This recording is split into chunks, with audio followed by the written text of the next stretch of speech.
Aduh. Oke, kok bicara tadi kita dari tadi muter-muter bicara kalau aku ngarahinnya dari tadi kita bicara-bicara muter-muter tuh ke arah capital gain ya.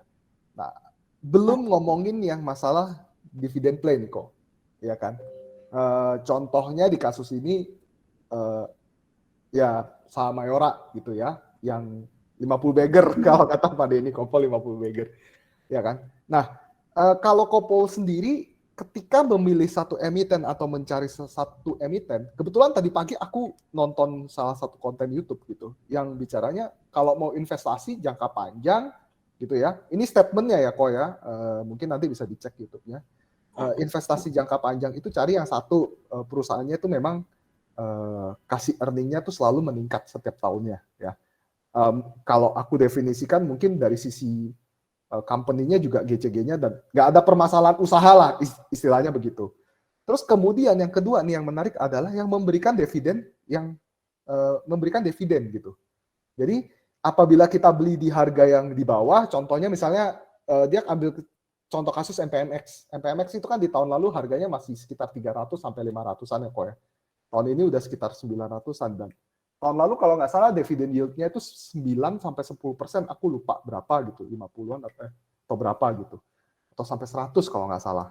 Nah, dia ngasih contohnya seperti itu gitu. Nah, kalau menurut Kopol sendiri kira-kira nih sebagai investor nih yang udah lama investasi, Kopol nyamannya investasi yang seperti apa? Apakah ya tadi yang play dividend stock gitu, atau malah ngebedah sampai dalam-dalam sehingga jatuhnya growth stock dan ujung-ujungnya kalau growth stock itu kan biasanya apalagi yang stalwart sama fast grower ya, pasti untungnya nggak mungkin dijadiin dividen kan kok kalau menurut Peter Lynch. Biasanya dia untungnya untuk ekspansi lagi. Kalau yang aku baca seperti itu, mungkin kalau aku ada salah mau dikoreksi. Nah, kira-kira gimana kok kalau ngegambarin pemilihan emiten-emiten seperti itu? Ya, dividen tuh jadi salah satu pertimbangan kita buat pilih emiten sih Pak. Cuman kalau dividen kan itu apa namanya, ekuitas yang dibagi kan, laba bersih yang dibagi ya, kan. laba bersih yang dibagi, benar. Ya, bisa nggak perusahaan laba bersihnya ekuitasnya nggak bertambah tapi dia ekspansif kan, kita bisa lihat. Iya. Kayak gitu. Kalau MPM, nah terus tergantung juga sama perusahaannya tuh masuk kategori apa gitu. Nah biasanya yang ada dividen itu kan masuknya ke stalwart, slow grower, sama cyclical. Kalau cyclical sih pengennya ya dapat dividen Pak, karena kan kita nggak akan hold selamanya Pak. Apalagi harga batu bara udah 150, 300 kan. Ya. Iya kan. Kayak SMDR tuh kalau beli di harga 200 tuh dividen tuh ada kemungkinan dividen hampir 100% loh Pak.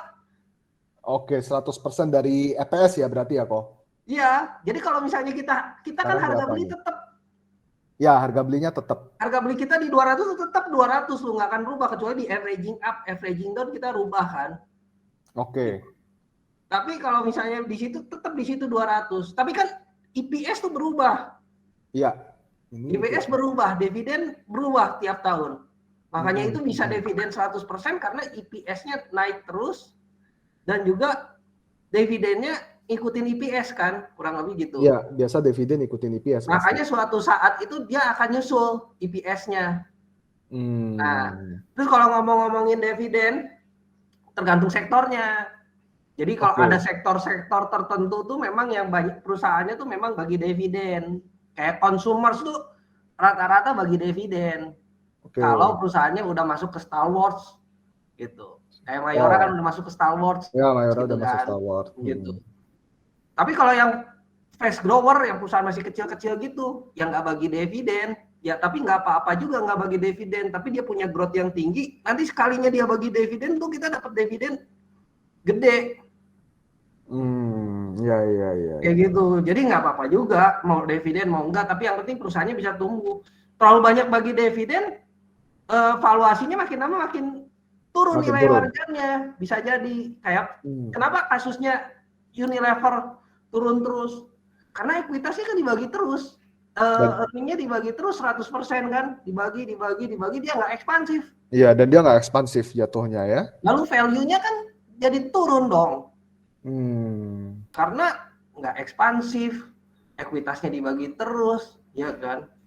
Kayak Ya, gitu. akhirnya terdisruptif tadi ya dengan barang-barang Korea misalnya kayak gitu ya Nah, Kopol ya. bisa juga dia kalah saingan, makanya value-nya apa gitu. Nah, kalau misalnya tadi kriteria pemilihan sahamnya berdasarkan EPS-nya naik terus misalnya, atau dia rutin bagi dividen, itu tuh kita nggak akan bisa dengan kategori itu tuh kita nggak akan bisa dapat perusahaan-perusahaan yang fast grower, cyclical, dan turnaround, Pak.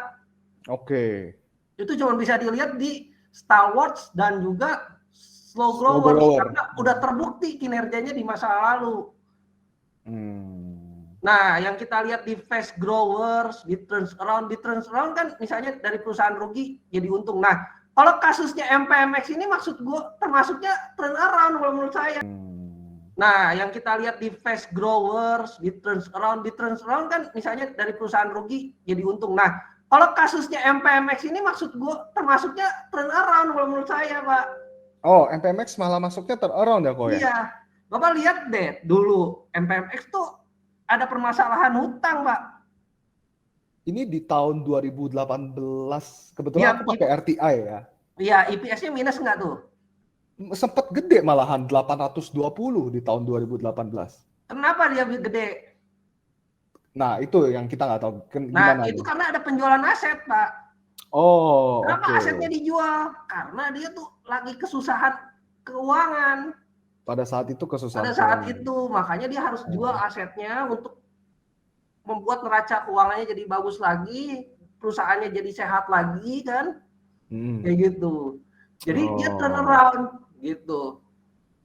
Tapi anehnya pada saat itu dia bagi dividen per share-nya Dividen per 58. share-nya gede. Karena apa? 58%, iya. Karena dia dapat keuntungan dari jual anak perusahaannya. Kayak gitu. Oh. Tapi ini ada faktor lain ya, misalnya faktor bandarnya mau kerek ke sana dengan alasan dividen. Makanya dia begitu udah nyampe atas, ya dijual sahamnya jebret, tapi di bawah dia beli lagi, Pak. Ya, ya, ya. Biasanya kayak gitu dividen. Jadinya Ya dividen kan? trap ya Kopol ya. Ya dividen trap udah di bawah dia beli lagi, dia dapat lebih banyak lot dengan harga lebih sedikit. Intinya Iya, kan kalau investasi tuh lotnya banyak. Ngerti iya, nggak? iya, iya.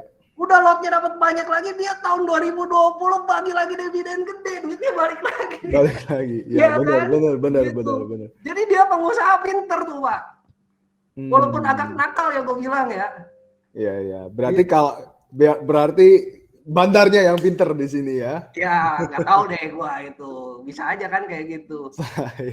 Nah, Iya. tapi kalau misalnya perusahaan bagus nih kita dapat dividen gede terus harga sahamnya ambrol, itu tuh enak.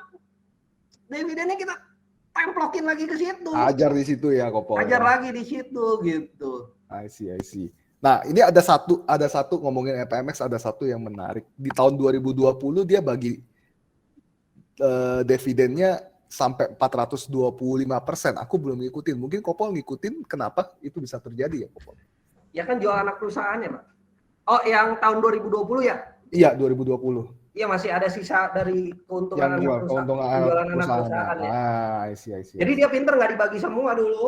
Oke, oke. Iya, biasanya dia ngasih kayaknya rata-ratanya 90-70% ya Dia kayaknya. dari 300 sampai 700 di buyback terus lo itu MPMX. Iya, iya, iya, iya. Nah, Friend, kalau menurut Kopol gimana, like invest atau enggak itu saham? Kan dia rugi kelihatannya kalau nggak salah karena dia ekspansi ya, harusnya ya kalau aku lihat ya. mudah-mudahan turn around ya. Masa sih Mudah-mudahan dipegang turnaround. Sinarmas nggak turn around sih? Iya sih. Kalau Kopol ngelihatnya arahnya akan turnaround ya, arahnya ya. Oh, by the way teman-teman, ini kita disclaimer ya, di sini kita hanya diskusi ya. Jadi bukan ajakan untuk jual dan beli ya Kopol ya. Iya. Ya, ini hanya diskusi semuanya. Jadi Nyangkut, keputusan. pokoknya kalau nyangkut salahin Kevin. Kalau untung profit Thank sharing you sama sama saya. Kopol. Iya kan? Iya, Itu iya, baru iya. cengli. Iya, iya, iya, iya, iya. Karena gue yang ngundang. Jadi kalau nyangkut salahnya yang ngundang Sama ya gue ya. Kevin. Tapi kalau untung karena gue yang bicara Iya, profit iya. sharing. Oke, oke, oke. Oke. Friend, berarti menurut Kopol cukup menarik ya untuk Mudah-mudahan ini turn ya. around ya. Oke, oke, oke. Terus